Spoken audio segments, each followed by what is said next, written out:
Hey, what's going on, guys? Me and Kevin Cho just landed at my airstrip, and we ran into a good friend of mine and my neighbor, Mike Plyler, who lives on our airstrip, and he's given us the opportunity to walk through a little piece of history. I'm sure all of you know who Sully Sullenberger is. He's the guy who landed the airplane on the Hudson River. Mike actually owns the airplane that he sold in. Mike, can you tell us a little bit about this airplane? Yeah, this airplane was owned by a guy named L.T. Cook. He was a local crop duster and a pretty famous guy around here, and also a super nice guy. Uh, when he died, I ended up with the airplane, and it needed to be rebuilt. So myself and some friends of mine, we rebuilt the airplane.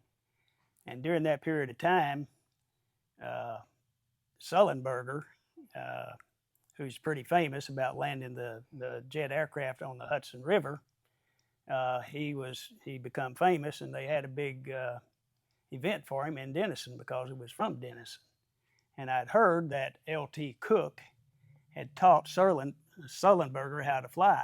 So when he was there, I went up and asked him if that was so, and he said yeah. And he said, yeah, the airplane I flew in was 4894 Echo. He still remembered the N number.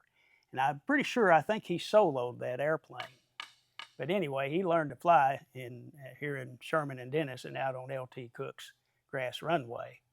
And I ended up with his airplane. And Mike, can you give us a little background on the aircraft itself, the year, the make, the model, just basic information so they can get familiar with the... This airplane is a 1950s model airplane. It's got a 140 horsepower engine. And at one time, L.T. Cook used it as a crop duster, but we took all the crop duster stuff off of it, put new fabric on it, repainted it, had the engine rebuilt. That was about 10 or 15 years ago, and we put a couple, 200 or 300 hours on it, and it's a great flying airplane. You can actually fly it from the front and get two smaller people in the back. It's a nice airplane to fly.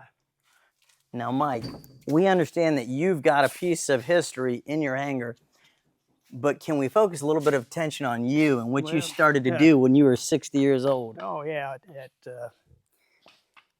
When I turned 60 years old, I read this book about this guy up in the Chicago or somewhere area, flew every day for 10 years without missing a day. And he did it in open cockpits, and I just thought, when I turned 60, and as I turned 60, I'm going to break his record.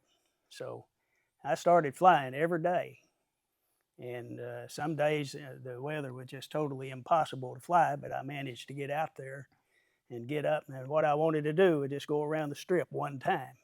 I considered that a flight. And there's been many a time when the fog was right on the ground, and I just kind of wait until it got up maybe 200 feet or so, and I'd get in my old champ who flies low and slow, and I'd take off and fly it around the pattern and land.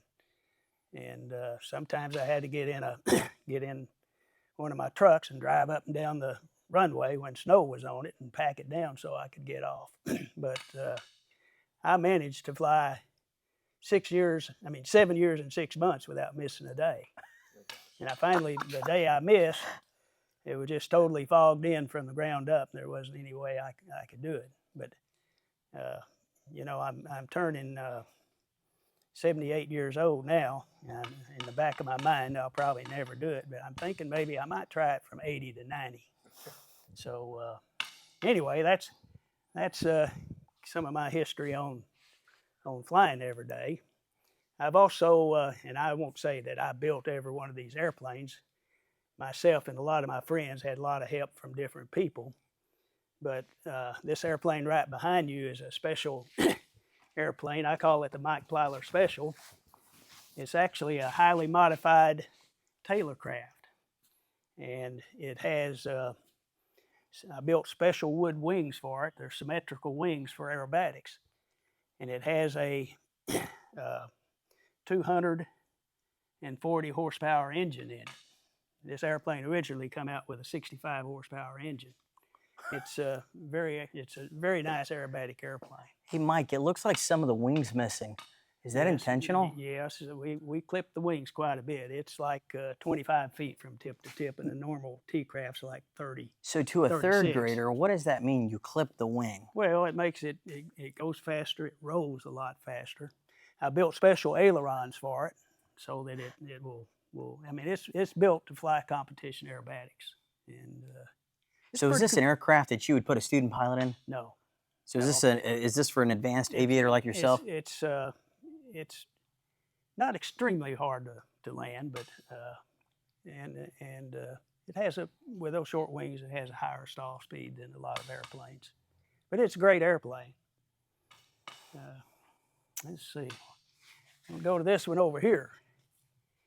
This is a Stodiker. It was a guy named John Stodiker actually built these airplanes. He built, I don't know for sure how many he built. This one was built in 1993.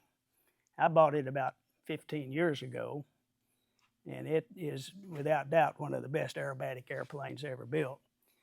I flew the National Aerobatic Championships in it 3 or 4 times in the intermediate division, and got second place in it a couple of times. So you still gunning for first place? Yeah, I'm in the back of my mind.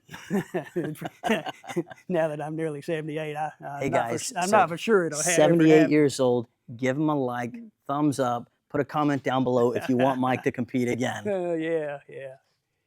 Anyway, that's these airplanes. Out at the big airport, I have a 1929 Travel Air biplane. I have a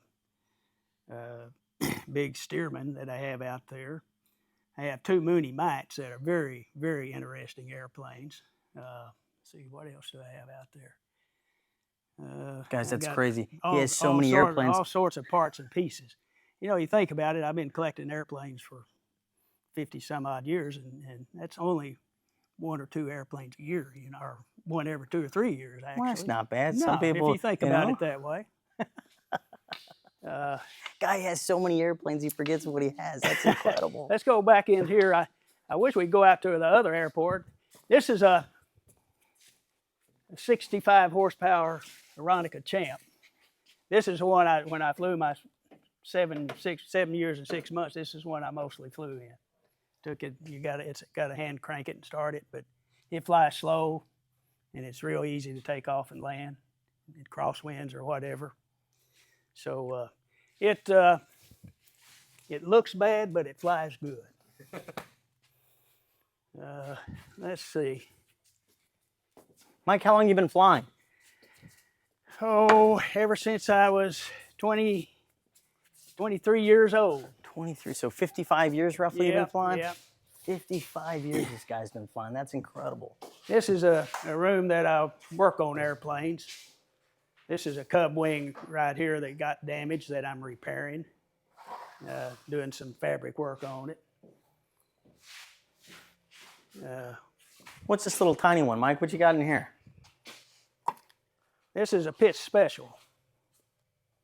It's in its time in the 70s and 80s, and still a lot of people fly them. It was the best aerobatic airplane ever built.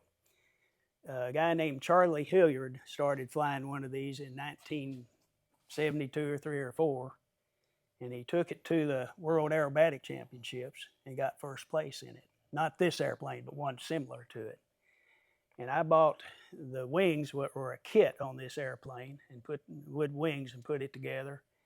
And the fabric is steel tubing. But I built this airplane and got it flying in 1976.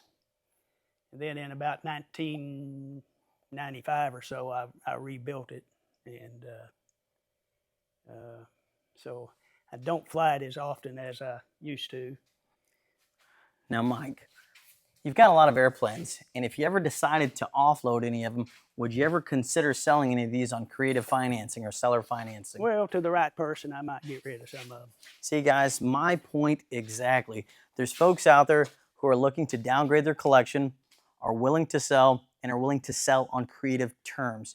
If there's a will, there's a way. This is a 19... Mike, what would you sell this for if you had to? Oh, I don't know. It's probably worth $25,000, $30,000. $25,000, $30,000 for an airplane. Guys, listen to what he just said. He's willing to sell one of these for $25,000 No, I to didn't say I wanted $30,000. to sell it. I didn't say he wanted to. I said if he had to, he would. This is an L2 tailcraft. And the way I ended up with this, I've ended up with several airplanes this way. Friends of mine got old, they can't fly anymore, and they want to give their airplanes or sell their airplanes to someone that they like. And that's the way I ended up with this airplane. I bought it from a friend of mine at a nice price, and I had it repainted, and I'm putting it together now. It's an L2 tailcraft. It's a tandem side, back, and front, and it's really a nice airplane. I hope to get it going. So let's say you really like the guy you were going to sell this to. Would you make him give you a down payment? Not if he's a friend of mine. I'm his friend. I don't have the fuselage here, but this is a Gold Wing Stinson wing. And this airplane, it came to me at the same time this one came to, from the same friend. And so I've got the fuselage and everything out at another airport. It's my thoughts are to rebuild it. I don't know if I ever get around to it. I've heard that it takes like 4,000 or 5,000 man-hours to rebuild one of these. Now, guys, if you actually take a look around at all the equipment Mike has, this is exactly how we get an airplane from point A to point B on a trailer. So we put this kind of equipment tied down on the back of a Big Tex or a flatbed trailer, and we wrench it down, and this is how we get airplanes from point A to point B. So like in my other videos, when I describe distressed airplanes that can't be flown to our rehab center, this is exactly what we do. We take the wings off, we put it on special wing holders, we wrench the fuselage down to the actual trailer, and we just drive it back to our rehab facility. There's these kind of hangars all over the country. They're just hidden to you guys because they're on private airstrips like me and Mike live on. And as you noticed, I collect, that's a clipped wing, another clipped wing J3 Cub fuselage that I got from another friend of mine. Zero down, right? Seller financing? Huh? I said zero down, seller financing. Oh, yeah. Mike's a creative finance guru. No. But I've got all sorts of parts in here. I got ailerons. I got, if you notice all the pieces of airplanes up there, you know, if someone needs any of this stuff and they see, you know, they're, you know, I just give it to them. I don't try to make any money out of it. I just like to help people out. So, guys, and there's plenty of Mikes all over the country. Mike just said if you need a part for an old aircraft to get it up and running, if it's in his hangar, you can have it. Just like my previous video, I specifically said a lot of the times the aircraft owners will give us the airplane because they know we're going to get it back to a flying condition. If you really love aviation, it's more so about the airplane and not your attachment to it, just like Mike said. Hey guys, so we just wrapped up a tour of Mike Plyler's hangar. He's my good friend and a neighbor who lives on the airstrip that we both live at. If you want more information on getting a lot here, DM me at Instagram at Chris Does Deals.